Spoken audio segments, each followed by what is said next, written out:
फुलझड़ी और मैं श्रुति। यह साल बॉलीवुड के कई सितारों के लिए काफी मुश्किल भरा रहा। बहुत से सितारों को कानूनी मामलों का सामना करना पड़ा। इनमें बॉलीवुड की कई अभिनेत्रियों का नाम भी शामिल है। साल 2021 में बॉलीवुड की ऐसी कई अभिनेत्रियां रही हैं जिन्हें कानूनी मामलों की वजह से मुश्किलों का सामना करना पड़ा है। ऐसे में आज हम आपको बॉलीवुड की उन्हीं अभिनेत्रियों से रूबरू करवाएंगे। बीते दिनों बॉलीवुड के बच्चन परिवार की बहू उस समय चर्चा में आ गई जब ईडी ने उन्हें समन भेजकर पूछताछ के लिए दफ्तर बुलाया। ईडी ने ऐश्वर्या राय बच्चन को पनामा पेपर्स लीक मामले में पूछताछ करने के लिए बुलाया था। दिल्ली के जामनगर हाउस स्थित ईडी दफ्तर में ऐश्वर्या राय बच्चन से ब्रिटिश वर्जिन आइलैंड स्थित कंपनी के बारे में कई सवाल पूछे गए। अमीक प्रमोटर्स नाम की इस कंपनी में वह निदेशक रही हैं। वैसे यह कंपनी 2005 में खुलने के बाद 2008 में बंद भी हो गई थी। आगे इन दिनों ईडी ने 200 करोड़ रुपए के कथित ठग सुकेश से जुड़े मनी लॉन्ड्रिंग केस और जबरन वसूली मामले में बॉलीवुड अभिनेत्री जैकलिन फर्नांडिस के खिलाफ लुकआउट नोटिस जारी किया था। 200 करोड़ की ठगी के मामले में ईडी ने करोड़पति ठग सुकेश चंद्रशेखर एवं 7 अन्य को गिरफ्तार किया है। रिपोर्टों के मुताबिक इस मामले में अभिनेत्री जैकलिन फर्नांडिस के गवाह के तौर पर जुड़ी हैं।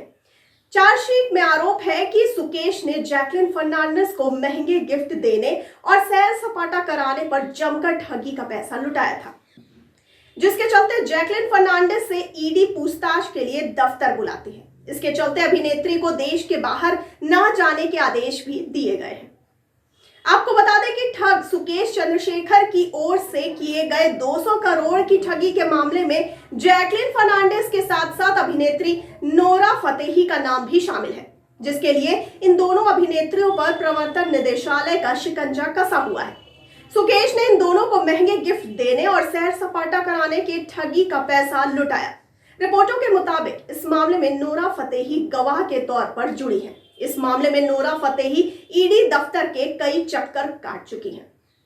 आगे हर साल की तरह इस साल भी अभिनेत्री कंगना रनौत फिल्मों के अलावा विवादों में भी बनी रही।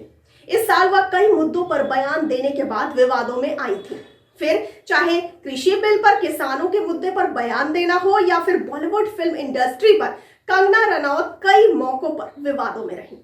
हाल ही में कंगना ने भारत की आजादी पर विवादित टिप्पणी की थी। उन्होंने कहा था कि आजादी 1947 में हमें भीख में मिली थी, आजादी तो साल 2014 में मिली है। इसकी वजह से लोगों ने उन्हें काफी ट्रोल भी किया था। यही नहीं, कृषि बिल के खिलाफ आंदोलन कर रहे किसानों को भी उन्होंने आतंकवादी बताया था, जिसके चलते भी वह विवादों में रही थी। इसी क्रम में आगे बढ़ते हैं। बॉलीवुड अभिनेता शाहरुख खान के बेटे आर्यन खान के मुंबई क्रूज ड्रग्स मामले में एनसीबी अर्थात नार्कोटिक्स कंट्रोल ब्यूरो ने अनन्या पांडे से पूछताछ की थी। एनसीबी ने उनसे यह पूछताछ आर्यन खान की व्हाट्सएप चैट सामने आने के बाद की थी। रिपोर्ट्स के मुताबिक आर्यन खान और अनन्या पांडे ने ड्रग्स को लेकर व्हाट्सएप पर चैट किया था, जिसके चलते एनसीबी ने अभिनेत्री से 3 दिनों तक पूछताछ की थी। इतना ही नहीं, एनसीबी ने अनन्या पांडे के घर छापेमारी भी की थी। इसी में आगे बात कर लेते हैं अमीषा पटेल की। कोर्ट में अमीषा पटेल पर यूटीएफ टेलीफिल्म्स प्राइवेट लिमिटेड ने 32,25,000 रुपए के चेक बाउंस का केस लगाया था। आरोप था कि अमीषा और उनकी company MS Amisha Patel production ने यूटीएफ टेलीफिल्म्स प्राइवेट लिमिटेड से फिल्म बनाने के नाम पर 32,25,000 रुपए उधार लिए थे। इस करार के तहत कंपनी को दिए गए 2 चेक 32,25,000 के बाउंस हो गए थे। इस पर सुनवाई करते हुए न्यायाधीश ने अमीषा पटेल के खिलाफ वारंट जारी किया था। इसी क्रम में और आगे बढ़ते हुए आगे बात कर लेते हैं तापसी पन्नू की। जी हाँ, बॉलीवुड की बेबाक एक्ट्रेस तापसी पन्नू के घर पर 2021 की शुरुआत में आयकर विभाग का छापा पड़ा था। इनकम टैक्स की टीम ने उनके घर पर छापेमारी की थी। मधु मंटेना की टैलेंट मैनेजमेंट कंपनी कवान के दफ्तर पर भी आयकर विभाग के अधिकारी पहुंचे थे। बताया गया था कि यह छापेमारी फैंटम फिल्म की टैक्स चोरी के सिलसिले में की गई थी। करीना कपूर ने अपनी किताब रिलीज की थी। उन्होंने इसका नाम प्रेगनेंसी बाइबल रखा था। इसमें उन्होंने अपने प्रेगनेंसी के दिनों और अनुभव के बारे में लिखा था। बस विवाद इसके नाम पर था। बाइबल ईसाई समाज के पवित्र धर्म ग्रंथ का नाम है। प्रेगनेंसी को बाइबल से जोड़ना और निजी तौर पर लिखी गई किताब का नाम धर्म ग्रंथ के नाम के तौर पर रखना ईसाई समाज को रास नहीं आया। इस मामले में करीना कपूर के खिलाफ महाराष्ट्र में कई जगह विरोध प्रदर्शन भी हुए थे। पुलिस ने उनके खिलाफ एफआईआर भी दर्ज की थी।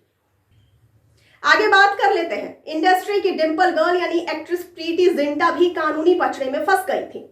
शिमला में खरीदी जमीन मामले में प्रीति जिंटा के खिलाफ जिला प्रशासन को फिर से शिकायत मिली थी। इस मामले में प्रशासन ने पुराने आदेशों को जांचा कि कहीं कोई कमी तो नहीं रही है। इसका आकलन किया गया। इससे पहले 2014 में इस मामले की जांच हुई थी। उस समय कंपनी की कोई गलती नहीं पाई गई थी। आगे, अभिनेत्री रकुल प्रीत सिंह हैदराबाद में 2017 में मादक पदार्थ तस्करों के एक गिरोह का भंडाफोड़ होने के संबंध में धन शोधन के मामले की जांच के सिलसिले में प्रवर्तन निदेशालय के समक्ष पेश हुई। ईडी ने उन्हें पेश होने के लिए सम्मन भेजा था। तो ये थी सारी अभिनेत्रियां जो कानूनी दांवपेच में इस साल फंस गई। आपको इस पूरी जानकारी पर क्या कहना है? अपनी राय और प्रतिक्रिया हमें कमेंट बॉक्स में कमेंट करके जरूर बताइए और साथ ही साथ हमारे चैनल को लाइक, सब्सक्राइब और शेयर करना ना भूलिए। और मुझे दीजिए इजाजत। धन्यवाद।